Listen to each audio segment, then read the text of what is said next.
More on living with the coronavirus epidemic. We bought some plants last weekend. They're still in their plastic pots in a cardboard box in the garage. We want to get them into the garden so they can get going, but it's been too chilly lately. The low tonight, the prediction, is for 30 degrees, so we're not going to do any planting today, much as we would like to do that. And the prediction could be off. Maybe it will only go down to 35 degrees. We figure we better not take a chance. That's right. We're going to err on the side of caution. Forecasting the end of the coronavirus is like that. Any risk is just too risky. I heard someone say it's better to be overprepared than underprepared. The Boy Scouts simply say, be prepared. It's not easy. You can order 10% extra material and still come up short. Being prepared is always a calculation. I want to say a little about the models of the health experts, the epidemiologists. The authorities base all of their policy decisions on those models, predictions of what things will look like in the future. And these models have been terrible, off sometimes not just by a factor of 2 or 4 or 6, but 8 and 10.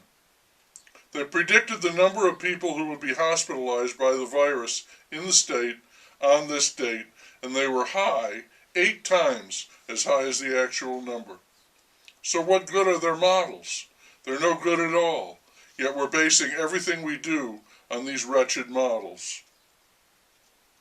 I'm not saying that the people who have come up with these models are stupid or incompetent or corrupt. I am saying that, despite their best efforts, their models are useless, misleading. They're pure guesswork, and they've been off by a mile. It is said that in war, information, good information, reliable information, is the most valuable asset you can possess. And they've told us that we are in a war with the coronavirus. And the information we have been going on has been consistently wrong. We've been fighting a war that's completely different from the one that is there. I think it's important to remember that. I also know that our leaders are doing the best they can with the information they've got. But as the old saying goes, junk in, junk out. We like to talk about how far we've come in 2020 as far as health and public safety is concerned. Maybe so, but our modeling isn't worth a shit. I also want to say a little something about Zoom. Zoom in the year 0 CE. It too is a part of the strange story that is playing out. 2 weeks ago, I had not heard of Zoom. Then abruptly, Zoom was everywhere. It was everywhere because it provided a way for people to get together without actual physical contact. And it was easy to use. So friends were having virtual happy hours on Zoom. Business conferences were held on Zoom. People could go to church on Zoom. Schools were closed, but teachers could meet with their classes on Zoom. So everybody was Zooming. Then somebody started dropping bombs on Zoom. They were Zoom bombing. People would be meeting on Zoom, and suddenly the screen was showing a picture of a naked person or somebody shooting a moon. Something vulgar. So people stopped using Zoom. They ran away from it. The churches and the schools especially wanted nothing to do with Zoom. The president or CEO of Zoom said, "Hold on, we'll work this out." But by then everyone was getting out of Zoom because of those nasty Zoom bombs. They went to other platforms where they could meet. And I don't know if anyone is using Zoom now, or even if Zoom still exists. What a lifespan. Zoom! Somehow that's a perfect piece of the puzzle that is the coronavirus epidemic. I think the numbers jumped today of the sick and the dead, but I don't know if it's the deadly virus at work or the governor's new way of producing his numbers.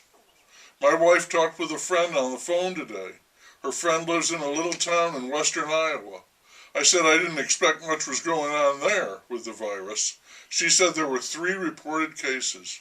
I found that to be, in the president's words, or word, incredible. A while ago, just a few days, there was a terrible shortage of ventilators. People were going to die because of this.